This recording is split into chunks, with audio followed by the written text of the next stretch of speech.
Hello dear friends, तो मैं हूं आरती। संस्कृति पीसीएस यूट्यूब चैनल पे आप सभी का स्वागत है। मैं हाजिर हूं एक नए विषय को लेकर के। आज हम पढ़ने वाले हैं पीएम आवास योजना 2.0 के बारे में। तो 2.0 में जो है कुछ बदलाव किए गए हैं, खासकर जो है महिलाओं की भूमिका को लेकर के। अगर बात करें जो है प्रधानमंत्री आवास योजना जो स्टार्ट हुई थी 2015 में स्टार्ट हुई थी, लक्ष्य उद्देश्य क्या था कि किफायती दर पर या फिर जिनके पास घर नहीं है, चाहे SC/ST कैटेगरी से हो या OBC कैटेगरी से हो, मध्यम आय वर्गीय लोग जो है, साथ में जो है निम्न आय वर्ग के लोगों को जो है किफायती दर पर आवास उपलब्ध कराने के लिए इस योजना की शुरुआत की गई थी। उस पर जो है लगातार बदलाव किए जा रहे हैं। 2.0 योजना में जो क्या क्या बदलाव किए गए इनको हम देखेंगे। कैसे जो है महिला सशक्तिकरण को इसमें ध्यान में रखा गया है, क्या क्या चीज़ें जो है हमें यहाँ पर पढ़ना बहुत ज़रूरी है। बहुत सारे यहाँ पर की फैक्ट्स होंगे, पॉइंट्स वगैरह भी होंगे जिनको हमें देखना है। देखिए क्या लिखा है, पीएम आवास योजना के 75% घर जो होंगे महिलाओं को मिलेंगे। महिलाओं को मतलब है, जैसे देखिए शादी विवाह के बाद क्या होता है कि ये बोलते हैं कि भाई तुम्हारा घर नहीं है। जैसे महिलाएं क्या होती हैं, जहाँ पे लड़कियों का जन्म होता है वहाँ पर होता है कि तुमको तो कल को शादी करके दूसरे घर चले आना है, मतलब जहाँ पे जन्म हुआ है वो वाला घर भी नहीं है। जब ससुराल जाती है तो बोलते हैं जाओ अपने मायके चलिए, ये तुम्हारा घर नहीं। तो मतलब है कौन सा घर।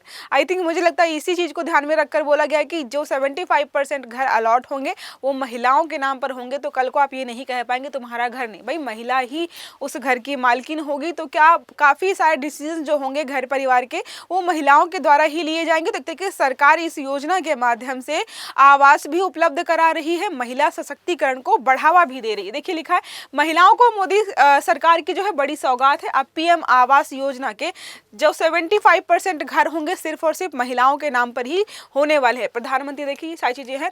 अब पीएम आवास योजना के दूसरे चरण की शुरुआत हुई है, 2.0 है। जो अगर हम बात करें पीएम आवास योजना जो हमारा है, कब स्टार्ट हुआ था, 2015 में। आई थिंक जून में स्टार्ट हुआ था, एक बार चेक कर लीजिएगा, जून 2015 में स्टार्ट हुआ था। इसमें क्या था कि भाई दो लोग यहाँ पर जो है आवास उपलब्ध कराना था। जिनके पास भी जो है मकान नहीं है उनको उपलब्ध कराने की यहाँ पर जो है मुहिम स्टार्ट की गई थी। इस कदम के तहत अगर हम बात करें, कई बार होता है कि प्रश्न आपका पूछता है और कितने घर बनाए जाएंगे, कौन सी कैटेगरी को कितने घर दिए जाएंगे, ऐसे जो है बहुत ज़्यादा मतलब पॉइंट्स को लेकर के प्रश्न बनते हैं और हमें वहाँ पर कन्फ्यूजन हो जाता है और ऐसे प्रश्न करना जो है थोड़ा मुश्किल हो जाता है। तो 2.67 लाख आवासों को स्वीकृत किया गया है और 3.53 लाख घरों के निर्माण को यहाँ पर मंजूरी भी ऑलरेडी दे दी गई है। तो ये सारी चीजें हैं जो यहाँ पर लगातार चल रही हैं।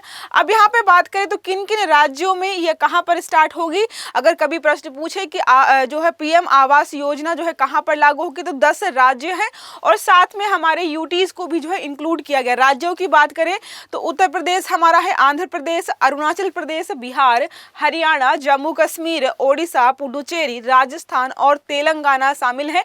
इसके अलावा जितने भी हमारे यूटीज हैं उनको भी सम्मिलित किया गया है। तो राज्यों के नाम याद रखिएगा, यूटीज को आपको याद नहीं रखना है क्योंकि यूटीज सिलेक्टेड है और जो है उन्हीं को इंक्लूड करके स्टार्ट किया गया। विशेष ध्यान यहाँ पर दिया गया अनुसूचित जाति, अनुसूचित जनजाति और OBC वर्ग के जो भी लाभार्थी हैं उनको जो है सही तरीके से इस योजना का लाभ मिल पाए, उस पर ध्यान दिया गया है।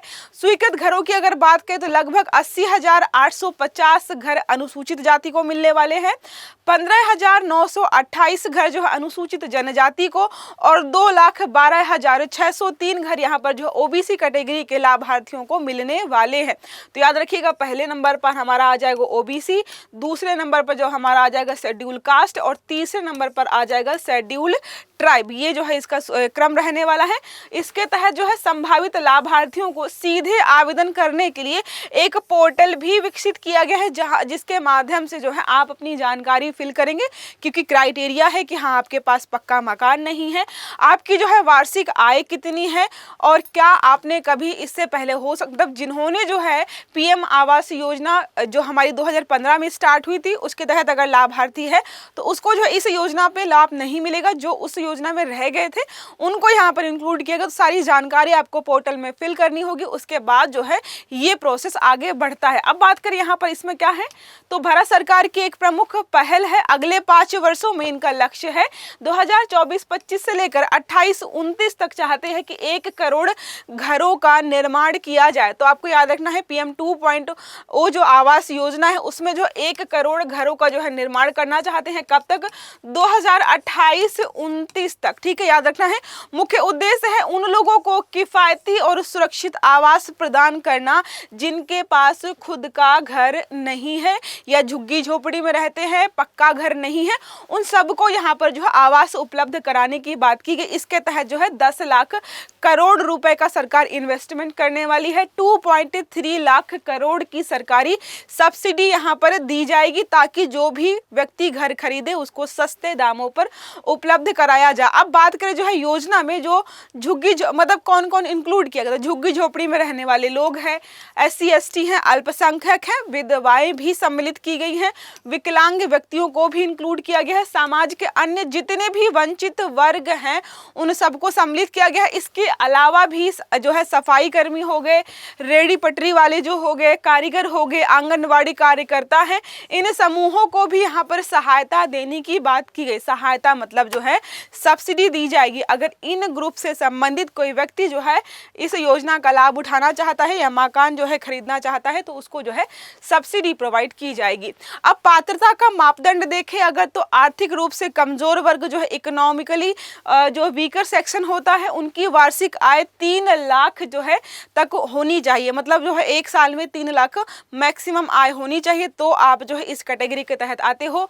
अगर हम बात करें लोअर इनकम ग्रुप की, निम्न आय वर्ग में तो है 3 लाख से 6 लाख आय होनी चाहिए वार्षिक। मध्यम वर्ग में जो है 6 लाख से 9 लाख वार्षिक आय होनी चाहिए, इससे ज़्यादा आपकी नहीं होनी चाहिए। अब बात करें जो है इसके अलावा कौन होगा, जिनके पास कहीं पर भी पक्का मकान नहीं है और जो है राज्य और केंद्र शासित प्रदेशों में जो है भूमिहीन लाभार्थियों को भी यहाँ पर भूमि का अधिकार पट्टे पे जमीन प्रदान की जाएगी। वे अपनी जमीन पर जो है स्थायी जो है आवास बना सकते हैं। पट्टे की जमीन होती है, मान लीजिए कि कोई शहर मतलब ये सड़क है, ठीक है, यहाँ पर जो है 500 वर्ग जो है मान लीजिए मतलब 500 ओवरफीट का जो है एक तरीके से प्लॉट खाली पड़ा हुआ है या बहुत बड़ा प्लॉट खाली पड़ा हुआ है जिसको सरकार पहले अपने काम के लिए इस्तेमाल करती थी, अब वो यूजलेस हो गया है या जो है एक तरीके से जबरदस्ती यहाँ पर जो है आवास निर्माण किए गए थे लोगों के द्वारा सरकार ने खाली कराए। तो अब सरकार क्या कर सकती है, इसको पट्टे पे दे सकती है। पट्टे पे होता यह है कि ज़मीन तो आपको मिलती है लेकिन थोड़े सस्ते दामों में यहाँ पर आपको मिल जाती है ताकि आप जो है अपना स्थायी आवास बना पाएँ।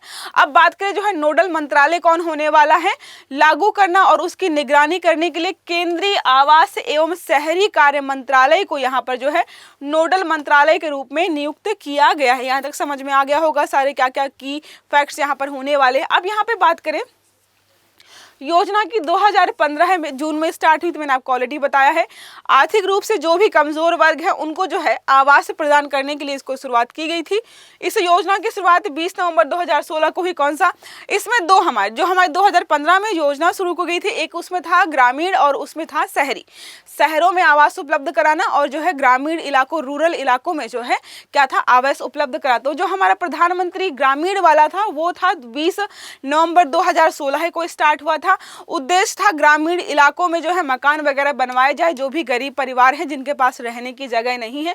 घर बनाने के लिए जो है वित्तीय सहायता भी दी जाती है। आपने कई बार देखा होगा गांव में जो है किसी का घर बन रहा है तो सरकार ने 1 लाख दिए हैं, 2 लाख दिए हैं, 3 लाख दिए हैं। देखो मकान तो बन जाता है, उसके साथ ही जो है हमारी अलग से योजनाएं चल रही है कि शौचालय बनवाना। शौचालय हो गया कि हाँ पूरे गाँव में या फिर जो है जितने भी घरों में शौचालय नहीं है सरकार बनवा कर देगी। टॉयलेट एक प्रेम कथा मूवी देखी होगी, कुछ उसी प्रकार का। अब यहाँ पर बात करें शहरी 2015 जून में, मतलब जब 2015 में ये योजना शुरू हुई तो स्टार्ट कहाँ से हुई थी, शहर से स्टार्ट हुई थी। 2016 में जो है ग्रामीण इलाकों को इसमें इंक्लूड किया गया था। शहरी क्षेत्र में जो भी रहने वाले लोग हैं झुग्गी झोपड़ी वगैरह में जिनके पास जो है स्थायी आवास नहीं है उनके लिए स्टार्ट किया गया था। स्लम क्षेत्रों का जो है पुनर्विकास करना था। झुग्गी झोपड़ियों में रहने वालों को स्थायी आवास जो है यहाँ पर मुहैया कराने के लिए इस योजना की शुरुआत की गई थी। तो ये आर्टिकल आपको समझ में आया होगा। महिला सशक्तिकरण पर ध्यान दिया गया है, आपको याद रखना है, क्योंकि महिलाओं के नाम पर ही 75% घरों का अलॉटमेंट यहाँ पर होने वाला है। तो ये छोटा सा आर्टिकल था जिसमें हमने पढ़ा पीएम आवास योजना 2.0 के बारे में। उसके साथ ही जो है हमने पीएम आवास योजना को भी पढ़ा है कि क्या है, कैसे शुरू हुई थी, किन किन क्षेत्रों में जो है कैसे इसने कार्य करना स्टार्ट किया है। तो आई होप ये आर्टिकल आपके लिए मददगार रहा होगा। अगर वीडियो अच्छा लगा है तो लाइक करना नहीं भूलना है, चैनल को सब्सक्राइब जरूर करिएगा ताकि जितने भी हमारे वीडियो हैं वो आपको सारे समय पर मिलते रहें। अच्छे से पढ़िएगा। Have a good day. Thank you.